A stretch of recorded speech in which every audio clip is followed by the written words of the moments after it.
Okay? Dito maglangan may suon, muhatag ko gamay. Gamay din kayo. Maybe mga 5 minutes sa atong lesson. Review o mukuha kita o pagtulunan sa atong alasasay. Mata ba natin mga igsoon sa atong ikapila na ganit ang lesson? Lesson 6. Ako lagi siguro mga igsoon, diba? Sige dito niya po mo natunan. Okay? Mata din mga igsoon sa uluhan na ni sa atong lesson. Gugma sa Diyos sa hostisya. Kung ito nga panumbalikan, ikan sa 1, 2, 3, 4, 5, and then there is a 6, o sa gisgutan. Mo, makaya ng gawin nga punto. O sa Diyos, ikan sa 1, hantod sa 5, then ambag na sa 6. O sa Diyos, ang gisgutan sa mga lesson. Naghisgot yung tao, gugma. Gugma. Okay? O kung saman, ang gitudlo sa Sardinina sa gugma. Kana ko yung nga lindot nga tanawon.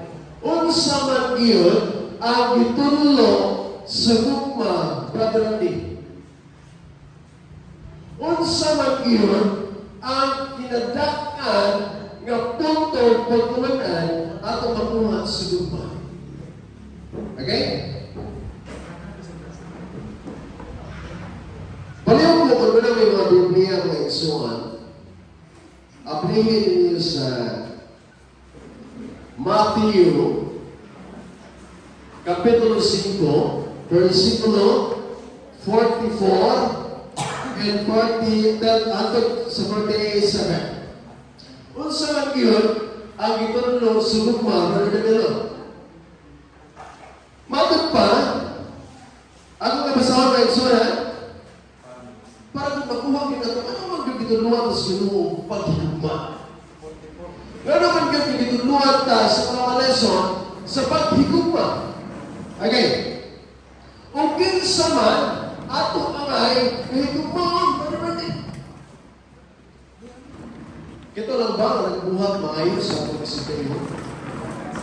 Kito lang ba ang mga tao na naghatag pinalo? Kito lang ba ang mga tao na maayo na ito?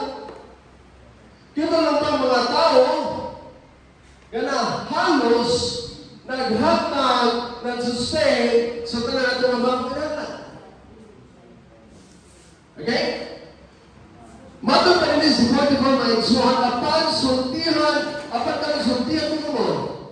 Higugma ang inyong magkaaway o pagkampo ka mo alang sa mga tao na kapasipalan kaninyo.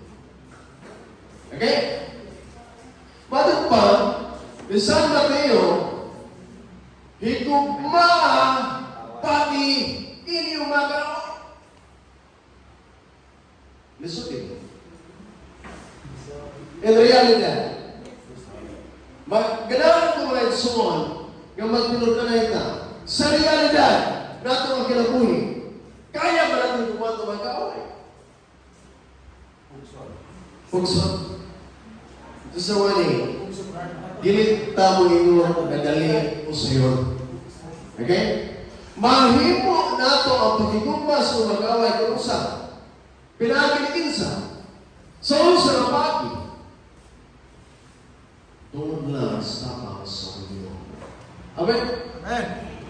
Dili na ito mahimo mga igsoon ang paghigugma sa nagbuhat o biliayon sa atong magalingon kung wala ang tapang sa Panginoon. Amen? Amen. Mga igsoon, itulungan ta sa mga lesson. Nga naman, ang paghigugma sa kaaway, napalihusisya mo na. Kaya nagis ko kung nag-hustisya. Tuwag ang gugma o hustisya, dili magka lagyo. Kanunay ko na sila nag-uban-uban. As a Christian, my soul, isip ko sa kasuhanan, Brother Jesus. ayaw ipanganti ang paghigugma sa kaaway kung wala ang Ginoo sa mga kayo. Kaya kanang ang paghigugma sa Rabelina, naaragin na tumoy sa mga dila kung wala na sa mga sikas. Ginoo nila. Pero kung imong gigugma ang Ginoo, may higugma na imong kaaway. Bago Jason, okay. Matag pa sa 45, urasi ang buhangin, mga 5 minutes, putang ito na yun. Matag pa, aram nakita magkamo matuon ng mga anak sa inyo, ang mahal na tuwasa, langit. Kaya matag pa, kaya siya sa walay pagpili, nagpasinlat siya Allah, naghatag plan nato sa mga tarong, o sa mga makasasala. Ato isipon mga igsuon, brother, wala ko yung kailangan, basta brother. Ato isipon, wala na napilong sa pagka, o sa mga tao, ng mga tao. Kundi, naata sa mga pagkasasama. Kundi kita na mga pagkasasama. Sa ingana ay huwag na magsuon, wala kay rason, nga dili higugma ni mo. Kaaway. Di ba? Kung di mo natawag magsuon, ang hostisya, dili na lang siguro mga illustration. Kaya good na siya sa ato mga igsuon na to.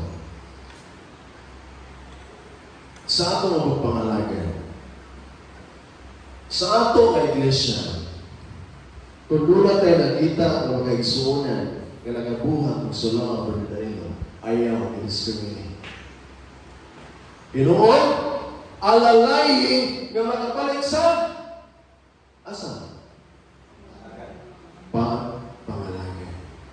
Sa simple na paagi ng mga igsuon sa mga pag-alalay, napakita ni mo ang imo na gugma. Pero that's it. Tabangan, magdinabangay, tungod sa ato na pagtabang, sa ato ang kaigsuunan nga nagataluya sa pagpangalaga na serve nato ang love o ang justice. Wala to nama, wala na to expect, wala na to ganduraw na ang ato mag-kaigsuunan magagandasi tungod sa gugma na ito ipakita. Amen? Siguro na naman nag-agay ako ng oras. Ano naman mo rin yun? Gamay na ito lang kayo. Gamay kayo. Dili na kahapon 1 minute. Ako rin ito magpadansig ng igsoon sa punto sa itong lesson.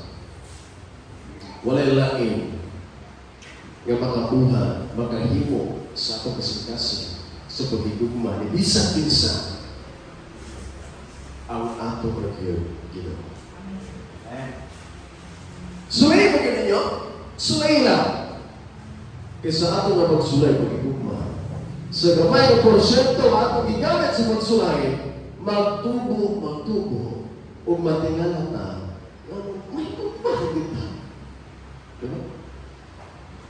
Sa ato na pagbuhat ng igsoon, kinalan ato para po ang prinsipyo sa gugma sa mga ito. Ang Diyos, magkapanalangin ko. So, karang kabundagon, ang ating lesson tells about love and justice. Diba? Love and justice ang kulranti. Ngayon sa ka anak sa pastor, hindi na ako i-mention, based review sa akong nabasahan. Siya, usa ka pastor sa Baptist. Unya, ang iyang anak, kuha na siya nagasimba. Ang pinakalisod mga kaigsunan, kining iyang anak sa pastor sa Baptist, wa na nagtuo sa Diyos. You know why mga kaigsunan? Ang perniwali sa iya papa, ang Diyos gugma. Ang wali sa iya papa, usap ako nandi, ang Diyos gugma. Pero di pagyan, ang Diyos gugma. Wala gyud undang. Pero ang kalain sa iyang pagsulti mga kaigsunan nga nahawa siya, number one, ang iyang mga papa nga pastor nagasulti ang Dios gugma, pero wa yun nagugma sa iya. Every time na musulti kita gugma mga kaigsunan, but in words, not in deeds.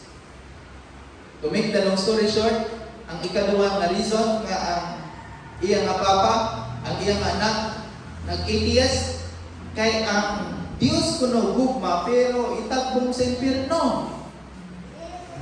Kung mamatay ko na muadto sa impyerno, asa man ang Diyos na gugma, o niya, muantos ka dito kuno, pila ng mga inadlaw, o kung mga tuig, o niya, sige na katiyabang. Ipasabot ba nga ang Diyos gugma inana? Iligyan. Makita na to kung base ragid sa ato nga pagsabot when it comes sa Diyos sa gugma, ang justice sa Ginoo is gugma sa mga kaigsunan. Sa pagbasa ko sa usa ka libro, ngano man ang Diyos gugma, pero naghimo siya impyerno sa ulihi nga inadlaw. You know what? Ang Ginoo gyud naghatag sa atoa, nagpamilit sa atoa nga kita sundon niya. Sundon siya. He gave us a freedom of choice. For example, si Brother Danilo ingon ko sa iya, Brother Danilo, sunod ka din eh. Please ka, huwag yung naggugma sa akin si Brother Danilo. Sunod ka din eh. Kaya sunod din ka, kung sa pang tumalang, sunod din ka. It doesn't mean nga naggugma si Brother Danilo sa ako, huwag yun. Because love is freedom. Either ma-choose kita sa Ginoo o kung dili mo choose sa Ginoo. Throughout the history, we speak about God's love, but we do not speak about God's justice. Sa tinuod ng mga kaigsunan, kanahan nagid kitang musulti ra sa gugma sa Ginoo. Every time. Ganahan kita maminaw sa gugma sa Ginoo. Ganahan kita mo feel comfort sa gugma sa Ginoo. But kuno na ang gugma sa Ginoo is justice. Mga kaigsunan, ang justice is not about punishment.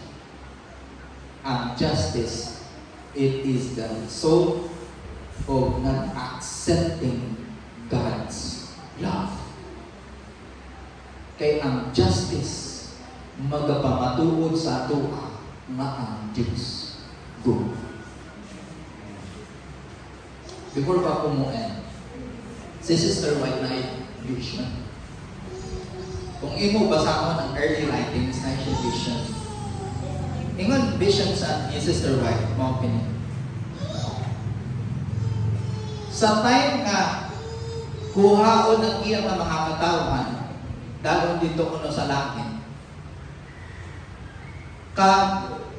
Naay gyud ingon gyud mention si Sister White, nga naay gyud mga pamilya nga dili makauban nila.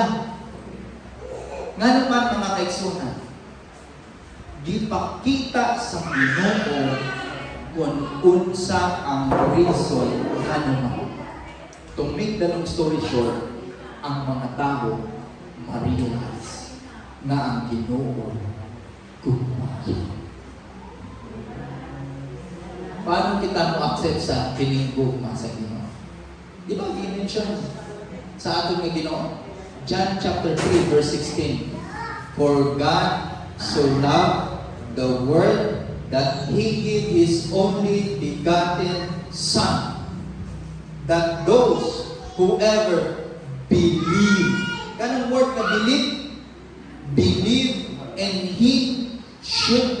perish but have everlasting life. Paano kita mo accept sa gugma sa Ginoo? Only we believe in God, then we will accept God's love. Ato nung naon-naon mga kaigsunan, samtang kita mo accept sa gugma sa Ginoo, then we will follow God's love because He promised nga ang iya nga makatawhan will not perish or makaangkon sa ginatawag nga kalalakan. May buntag kaganda sa atin.